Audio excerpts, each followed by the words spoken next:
That's right. Hi everyone, welcome back to my channel. I hope everyone is doing well. I am back after almost 2 months. Okay, so I definitely had a lot going on in my personal work life, and that really kept me so busy. I missed you guys. I know that I have a community here. Today I am not just here by myself, because usually I was just filming everything by myself, but today, as you guys can see, everything looks beautiful. Look at the setup.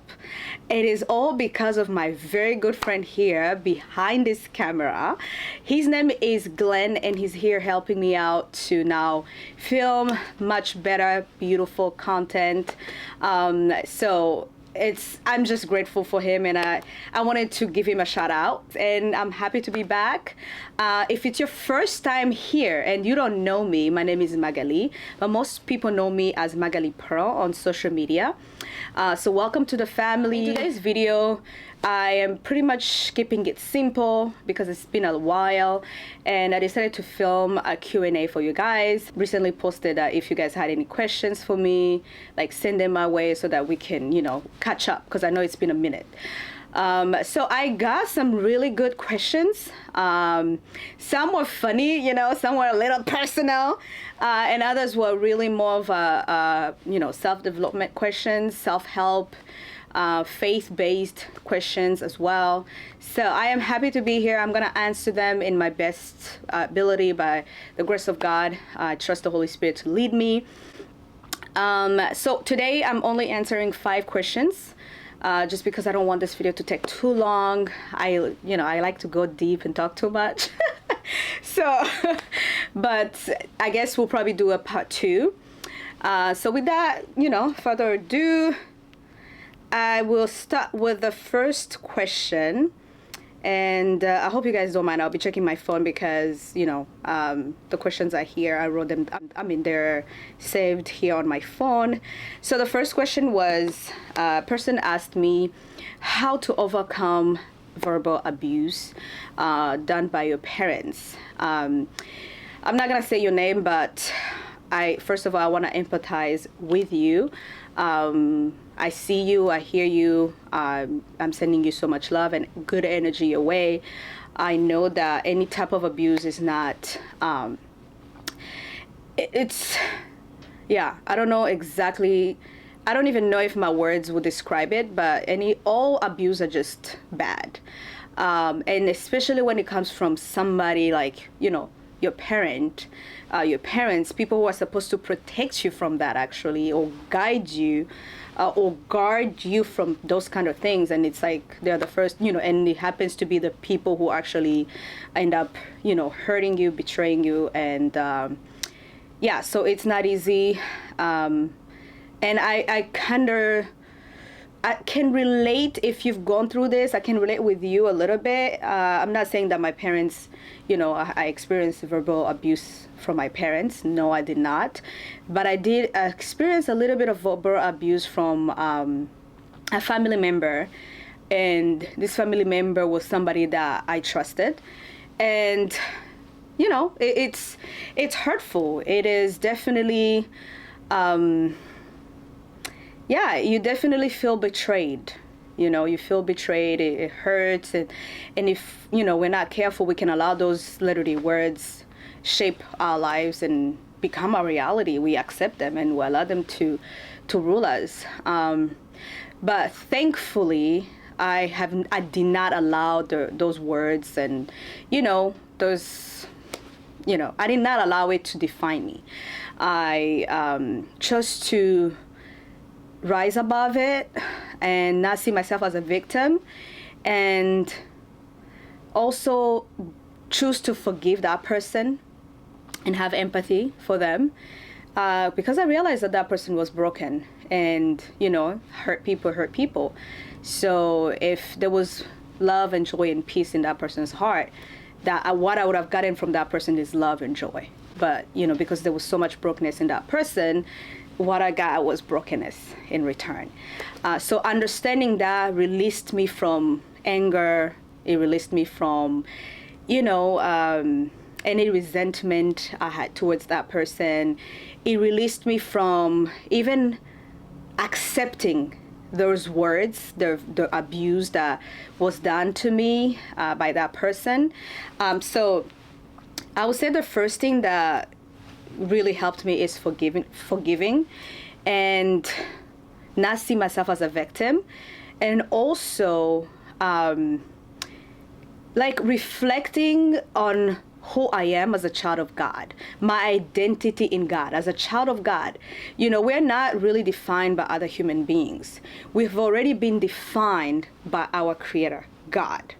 So the one thing that happens is when we are born, we come into the hands of, our parents, human beings, our grandparents, our aunties, our uncles, our friends.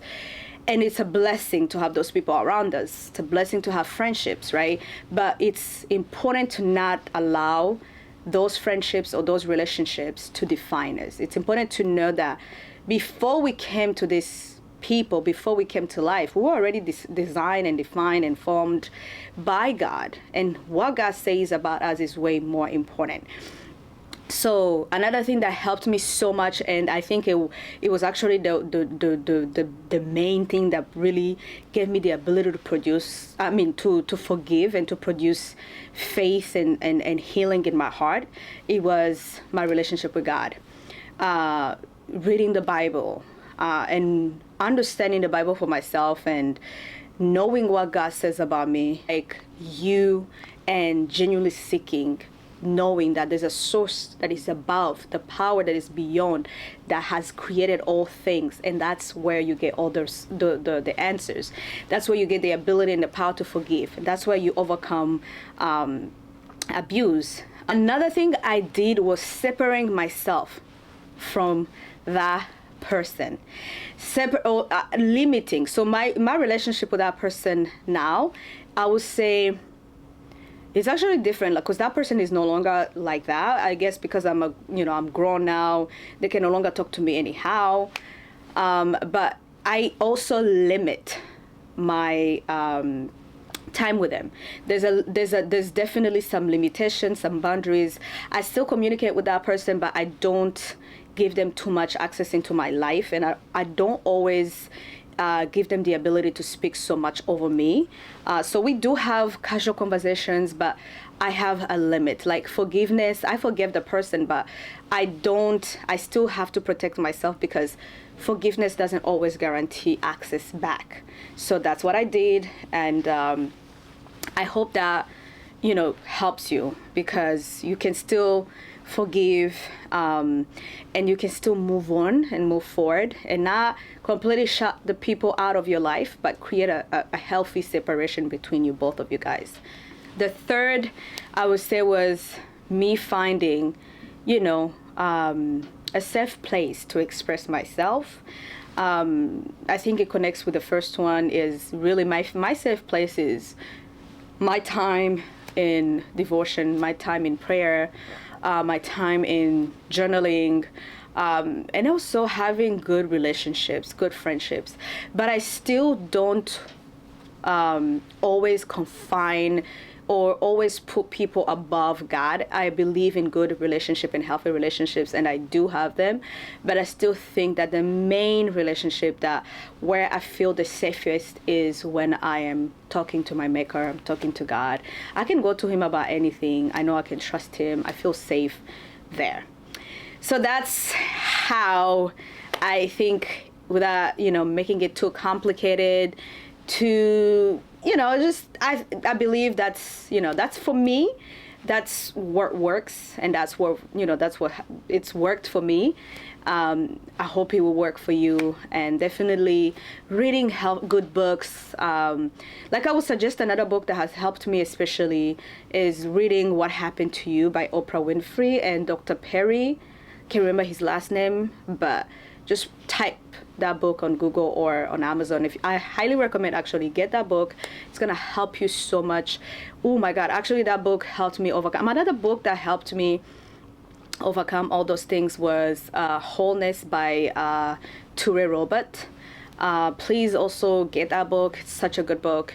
Another book that I would recommend is Boundaries. I can't remember the names of the authors, but anyway, just Anyway, hopefully, you know what? I'm gonna put it in the down description. I'll put the links so that you guys can have access to those books, and it will help you. Trust me, it helped me.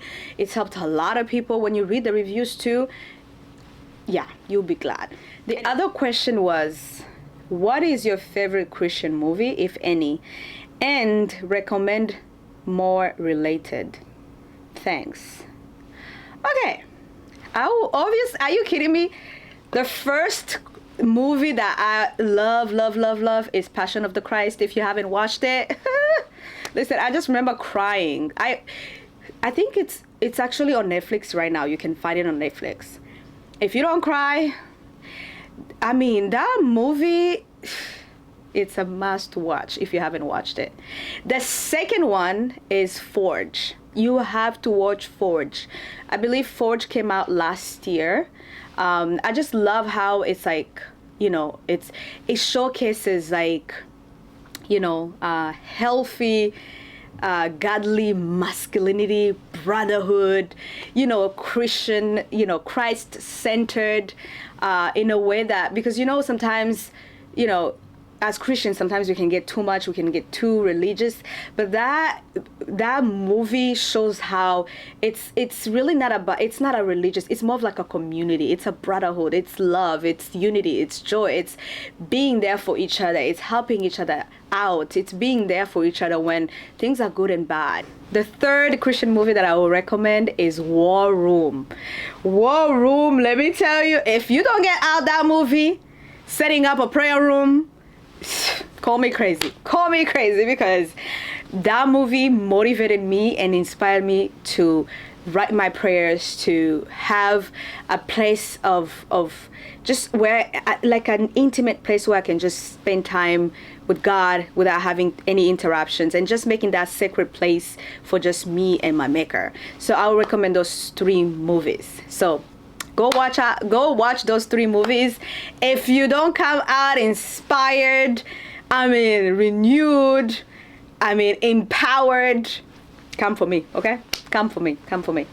The other question I was asked is, what do you do when you feel like giving up? You know, life is life, right? We all experience life. Now, I have time where, you know, everything is good, everything is going well, and I'm happy and I'm grateful, right? And I have other times where life is like, yo, testing me, you know, and I'm like, I want to give up. I want to just, like, what the heck is going on, right? And I just call on God. Yes. So what I usually do, and the first thing I do is I go to God.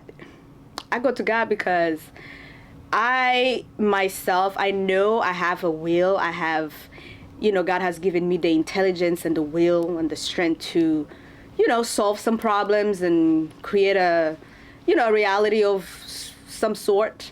But at the end of the day, I also know that I have, you know, my knowledge compared to the Creator is like something like this, right? It's limited. So I always go to my Maker, my Creator. He's an all-knowing, almighty God. So I go to Him and I cry out to Him. And guys, I'm not gonna lie to you guys. I have times where I go to God like crying. Crying. I'm like, God, what am I gonna do? How am I gonna do this? And yeah, and I have times where I don't even have words. Words can't come out of my mouth, and I just write. I'm like, I'm just gonna write my prayers because I'm speechless. So, but yeah, when I feel like giving up, I seek Him. I acknowledge what's going on. One thing about myself is I will not fake with myself. I'm gonna keep it real. I face things, everything, I face it. I look at it, I'm like, wow, this is really bad. I don't feel good right now, but I need to understand what it is that's making me feel, or what it is that's, you know, going on. Why is this happening? Not from a place of victim mindset, like, why me, God? What? I just want to know, why is this happening? Could it be a consequence of something that I might have done? Or is it just life, certain things that you can't control? Or is it, you know, something coming outside of me. But I always first, look internally and see if it's any area that I myself contributing to whatever challenges I'm facing. But some challenges we face in life don't necessarily come from don't necessarily come from ourselves. Some come from outside. It's just life. It's just, it is what it is, right? And it's really what makes us grow too and become better, stronger, wiser. So I go to God for wisdom. I go to God for direction. And I also seek, counsel from people who I know who've been in the same situation that I've been in, and try to get, the understanding of how they overcame it, what they did to overcome, and what is the best, attitude to what I can do, pretty much, like, to have the best attitude in whatever situation. And the third thing I do is I always tell myself, don't quit. Don't quit, especially if I'm working on something that is good, that I feel like, it's like coming from God asking me to do something. Then I challenge myself to, to say, hey, you gotta push yourself. Like, nothing good comes easily in life. I've never seen, actually, to be honest with you, I can tell you, I've learned so much from adversities than in the good times. I've learned so much from challenges than when things are good, right? And so I face challenges and all of that. I welcome them, and I try to seek what, the lessons from it and how I can just use that, learn from it, move forward, and be better. But one thing about me is I don't quit. If something doesn't work out, I'm gonna try to find a way to make it happen. If it doesn't, maybe it's not like, okay, it's like, okay, this is not it. Then I'm gonna be like, okay, I'm gonna try something else. That's just how I am. I'm gonna try something else. I'm not just gonna accept to give up just like that. Moving on to the other question was, this is a good one too. Navigating your 20s as a beautiful woman.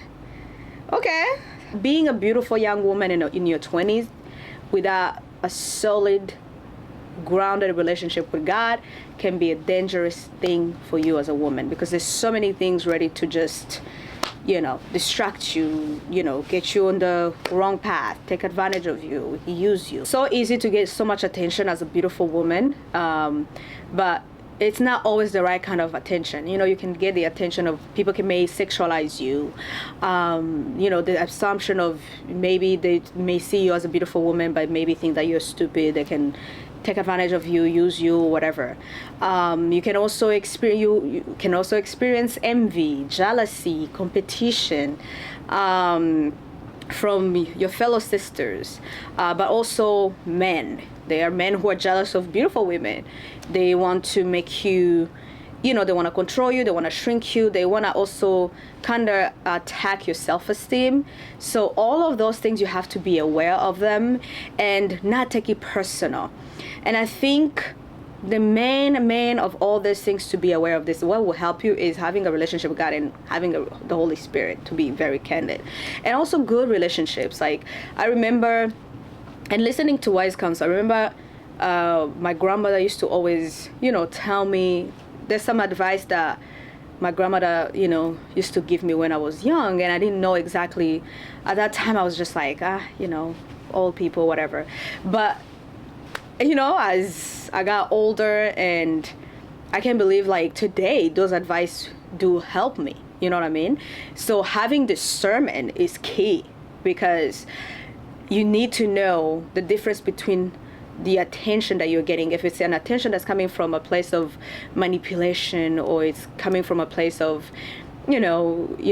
deception, or it's coming from a healthy place that somebody's genuinely giving you attention, they're genuinely appreciating you, versus just, flattering you because there's something that they're trying to get from you. So I'll say that will be the second thing I would say. And don't take anything personal. When you experience envy and jealousy, don't internalize it, don't take it personal. Just see it as, okay, sometimes it's, you really can't control other people's insecurities, you know, and that's where the projection will be. People will try to make you shrink and make you feel small.